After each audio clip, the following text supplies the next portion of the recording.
us about your wonderful experience uh, living in India, staying in India for a few days. Yeah, so I'm not sure how much has been shared, but I say I'm about a month out from my time in India. I was in India just this past July, from July 1st to July 18th. I spent about 2 weeks in Delhi and a week in Hyderabad with a good friend, Padma Priya. Delhi is so hot and so humid and so busy. I loved Hyderabad. I loved Delhi too. Like I enjoyed being in India, but Hyderabad is a special place. Yes. Spent some time there. I was a Fulbright fellow, which I understand you were as well, Hare Krishna. Where did you study in the US? Yeah, I was in Arkansas State. Okay. Yes. Yep. So that's what brought me to India. Beautiful country, beautiful people. It was never on my list of places to go for no good reason. I was missing a gem, so I'm so glad that I got to go to India. So, what's your favorite part of the food in India? Oh my goodness, I could eat curry every day of my life.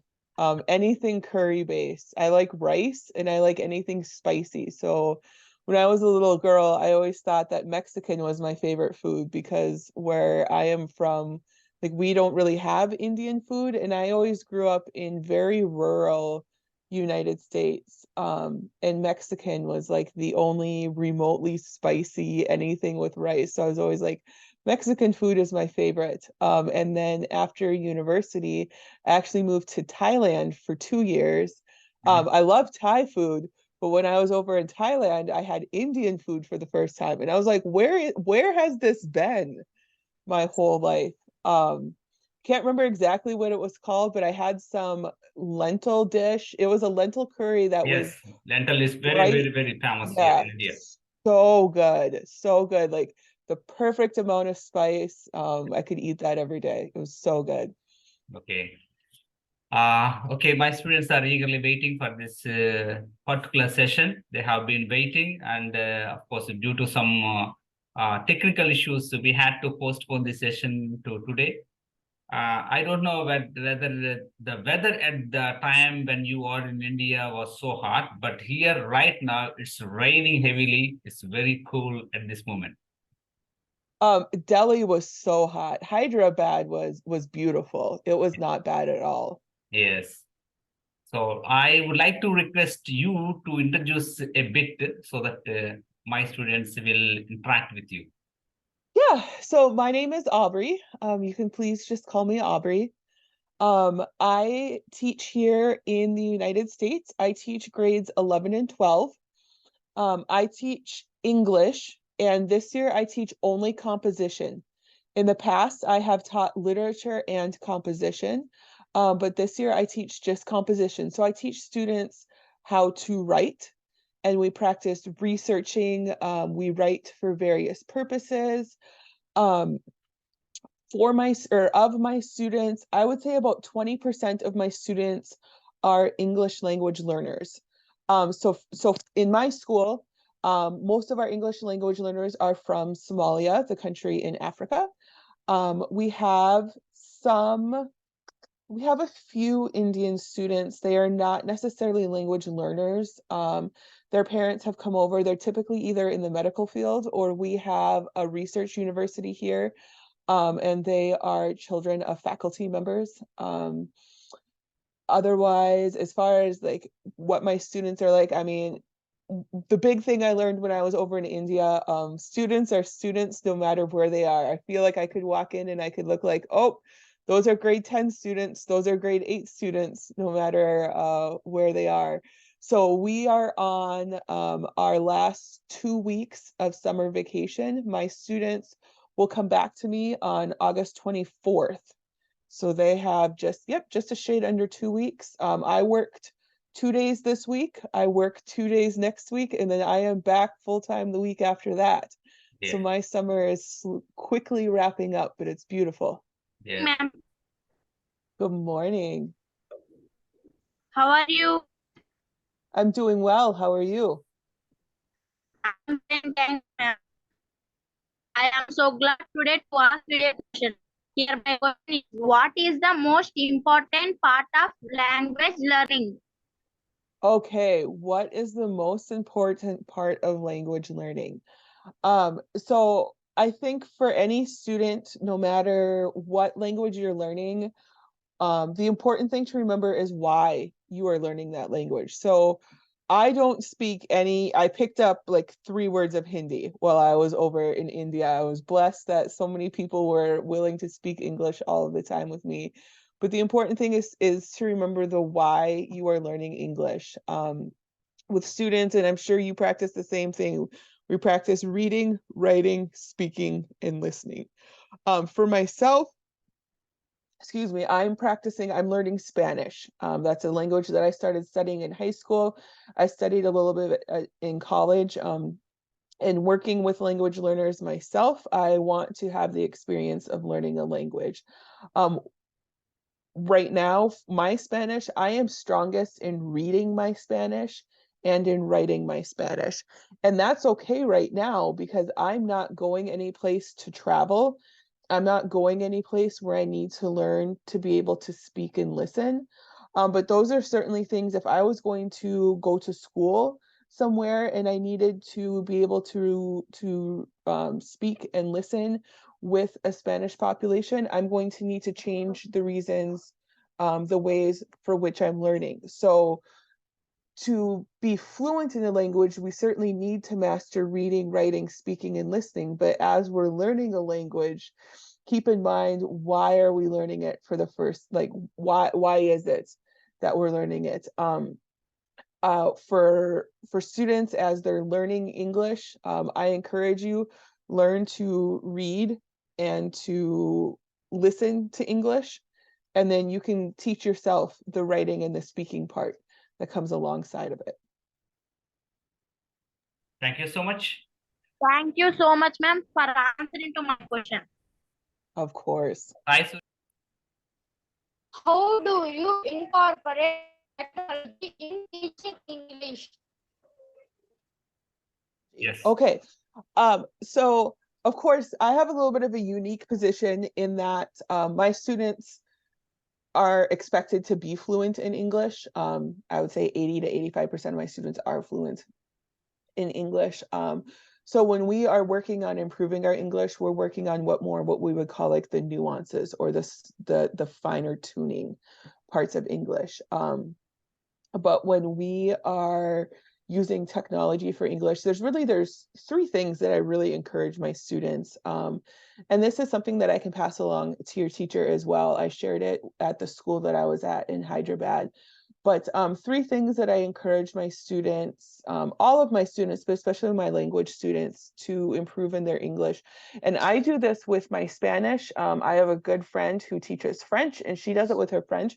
The first thing that's pretty simple to do is turn on the subtitles on your TV when you're streaming. So turn those on to English, and it helps you follow as you're going, to be able to see what you are saying, or sorry, to see what you are listening. And again, that's helping your eyes and your ears to talk to each other, and it's helping your brain to process language 2 different ways. So it sounds like a lot, but if you're going to watch TV, which you enjoy, and you're already hearing, like, help your eyes see what's going on at the same time. And then the second thing, I'm not sure, what is your guys' state language? What is your mother tongue? Telugu. Telugu. Okay. So you are the same as Miss Padma Priya. Yes, absolutely. Okay, so this one doesn't help you so much. It was much better with the students I was working with in Delhi. But if you have your devices, your phones, Duolingo, the only option that is in Duolingo is Hindi. It does not have Telugu. I'm sorry. But that is another good way. There is an option that is, you can go from English to Hindi or from Hindi to English. So that's another option to help students. That is also something that I use with my students who are language learners in my classroom as well. If I had to put myself in your shoes and all of a sudden I'm going to start learning school my language or learn all of my lessons in Telugu, I would be lost. And it's not because I'm not smart. It's not because I'm not trying hard. It's because I don't know the language. And I will be the last person to ever say that somebody who doesn't speak English is not smart. That's not the case at all. And then the third thing that I encourage students to do, and this is something that we are working on with our students that we need to be careful with, but you can use artificial intelligence and like chatbots. So with my students, we use ChatGPT to help have those conversations to both improve our language speaking, but also to have an authentic conversation with something that is able to speak the language better than we are.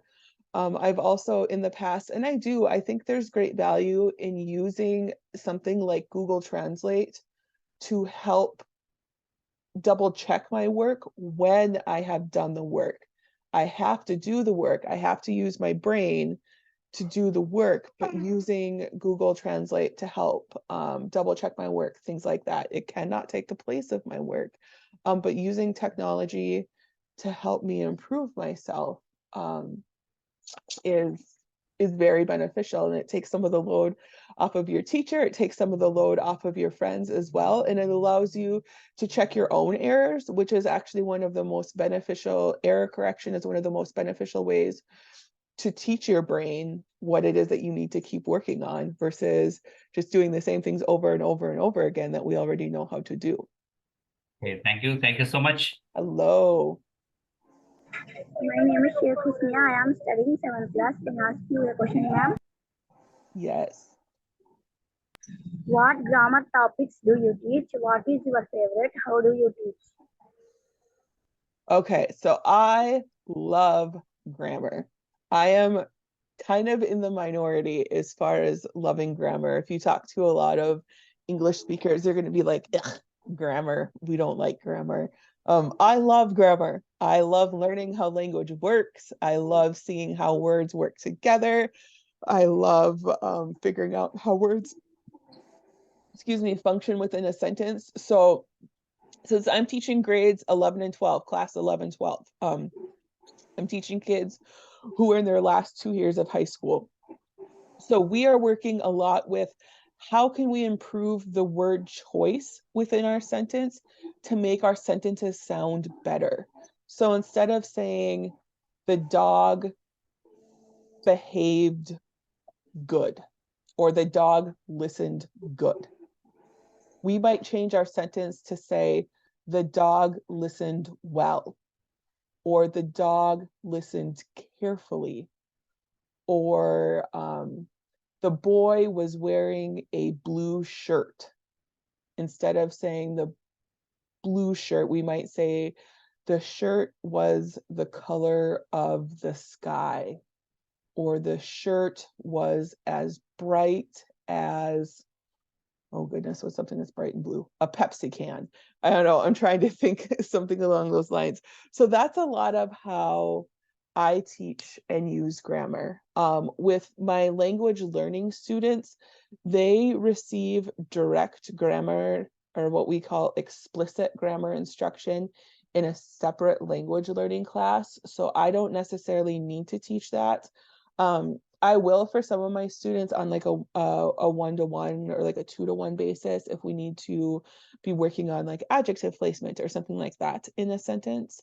But there's an expectation by class 11, 12 that we aren't really doing a ton with basic grammar instruction, and that we're working more on like higher level word choice and how we can rearrange our sentences to make them sound more engaging and more beautiful, I guess, if you will. Good morning. Good morning. My name is Ritika, an 8th grade student from Z.P.H.S Ilavaram. I am so privileged to interact with you. Namaste from India. Here my question is, what is more important, speaking, writing, reading or listening? Oh, that is a good one. What is more important, speaking, writing, reading, or listening? I would say this gets back to that question that I talked about before as to what is your purpose for needing to know English. obviously in a perfect world, you're going to be able to read, write, speak, and listen. But for as you are learning English, what is the purpose that you need to know for right now for the point in time? Generally, I encourage language learners to really get that writing down. Well, to me, writing and reading go hand in hand, but getting that reading/writing down first, because that's typically the most important for when you're taking tests like your TOEFL test or something along those lines. But don't feel like you have to get it all down at once. There are so many different ways to learn language. I will be the first to admit, like with my Spanish studies, I'm concentrating on the reading and the writing, because through that, then I'm able to develop my speaking and my listening. But be aware of what is the purpose that you need it for. If you need your English to be able to get a job, being like a cashier at a store, you're going to need to be able to speak and to listen more than you'll need to be able to read and write. And that's totally okay. Just know your purpose for what you're for why you're learning English, and concentrate on that. But always be willing to keep practicing and always be willing to get better. What grammar topics you recommend to be learned to speak English? Okay, what grammar topics do you recommend to speak English? So this is language learning has been such a unique perspective in the U.S. And of course, I'm coming at this from a U.S. perspective. I grew up only speaking English. My grandma, my mom's mom, only spoke Russian. She's originally from Russia. She has since passed away, but she only spoke Russian until she was 7. She was embarrassed when she went to school and she could only speak Russian. And because of that, she never taught her daughters to speak anything other than English. They were never allowed to speak anything other than English in their house. But her parents, who we called my Baba and my Dido, my great-grandpa and my great-grandma, only spoke Russian till the day that they died. Baba Dido especially picked up a little bit of English here and there because he worked. But it was considered a shame to not be able to speak English or to speak something other than English. And that is still an attitude that's in the US, and it's very sad. But there has been an attitude shift in the last, I would say like 10 years, especially. And I think it's great that just because somebody doesn't speak English completely fluently or completely appropriately, like completely fluently, doesn't mean that they don't speak English correctly. So as far as how do you practice, what topics do you need to know to be able to speak English well? I really encourage students, like, concentrate on that subject verb object, like your basic sentences, to be able to communicate what it is that you are asking. And here's the reality: even a lot of fluent English speakers, like my students, their English is bad. Like, they can use the language, but if we put it up against the rules of English, I'm just here as their teacher being like, oh no, what are we doing? So I don't want you to ever feel bad because your English isn't perfect. And I also don't want anybody to ever make you feel bad because your English isn't perfect. I will give you, with my students, we always joke about gold stars. Like, in America, gold star is the best award you can get.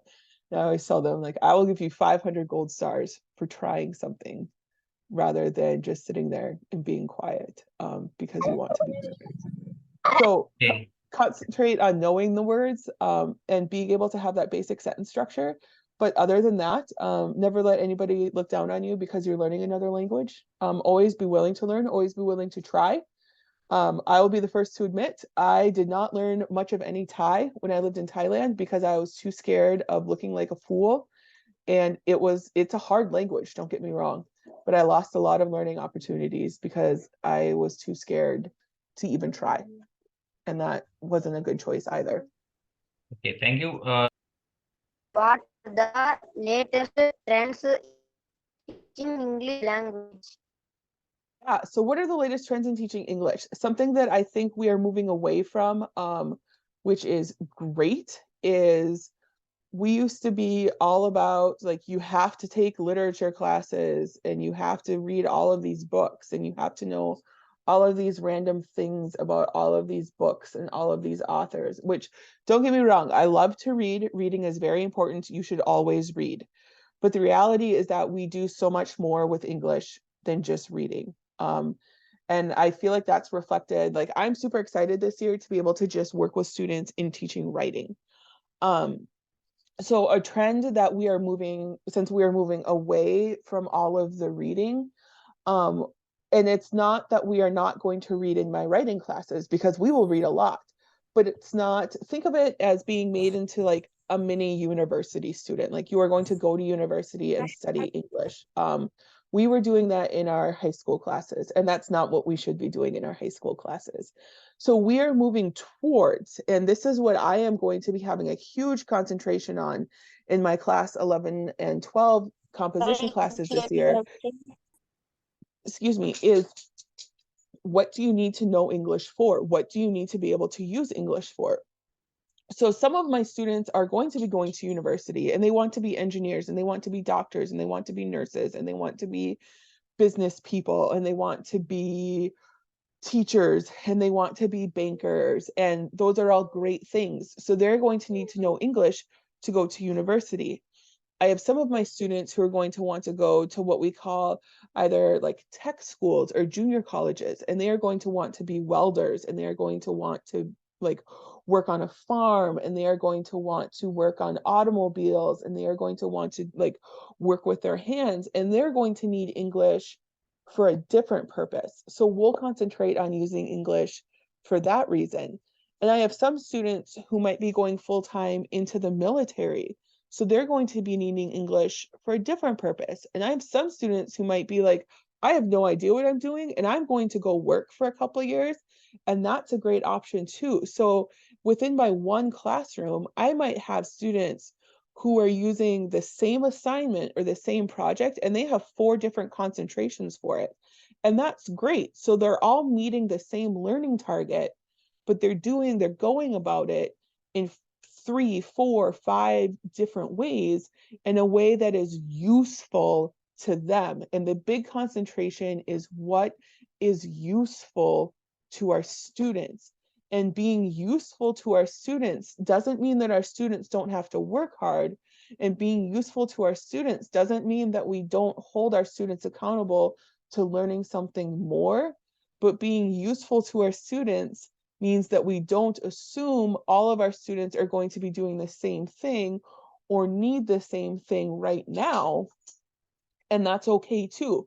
Some of our students might need repetition on skills that we've practiced before they can go up to the next level, and that's okay. Some students might have mastered levels 1, 2, and 3 so far, and they're ready for levels 4 and 5. So we're going to go there, and it's great. It doesn't mean that the students who are still at 1, 2, and 3 get a worse grade. It just means that we're working at different levels at different paces, and that's okay. Good morning, ma'am. Good morning. Oh, sorry, that's Maggie, my dog. She's very wanting to see everybody. Good morning, ma'am. Good morning. Nice to meet you. This is Jessica, an 8th grade student. Namaste from India.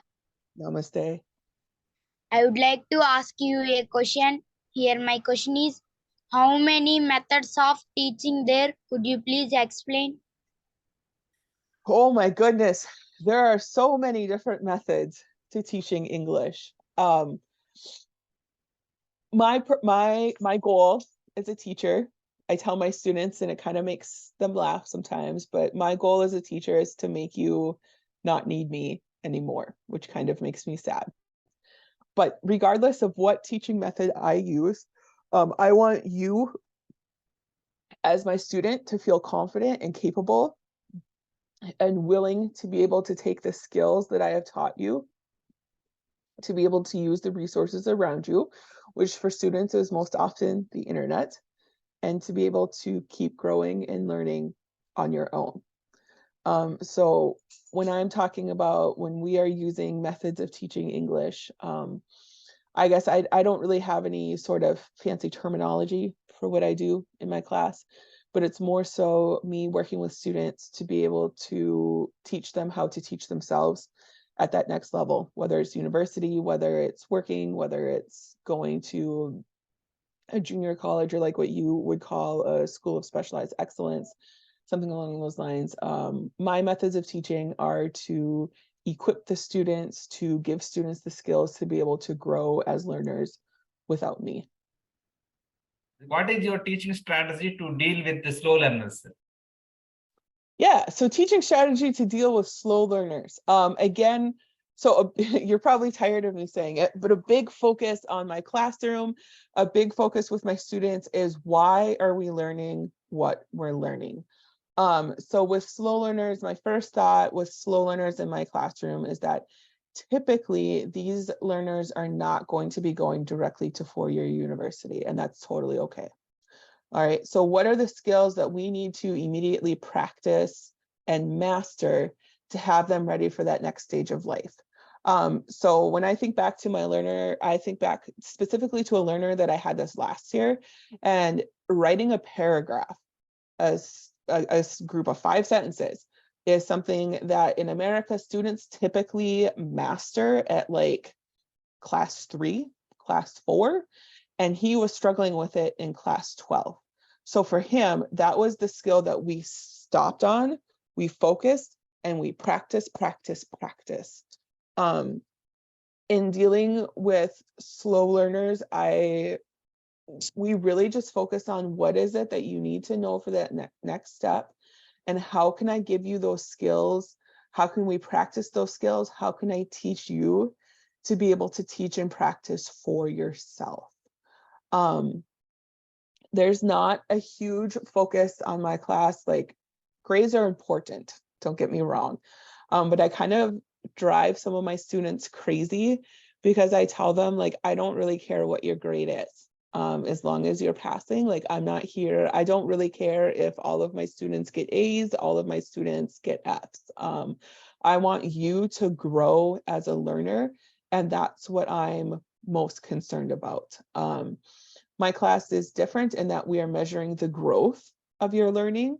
So an A in my class shows a lot of growth as compared to like a C or an F. And that's a little bit different than, say, like some of the math classes or the science classes where you can demonstrate a mastery of material. So slow learners for myself are as much as how much work are they willing to put forth, as much as me working alongside of them. Extra support outside of the classroom as well. So communicating with those learners, or excuse me, with those staff of this is what this learner is really focusing on for my class, and repetition. That's a lot of what we use. Is to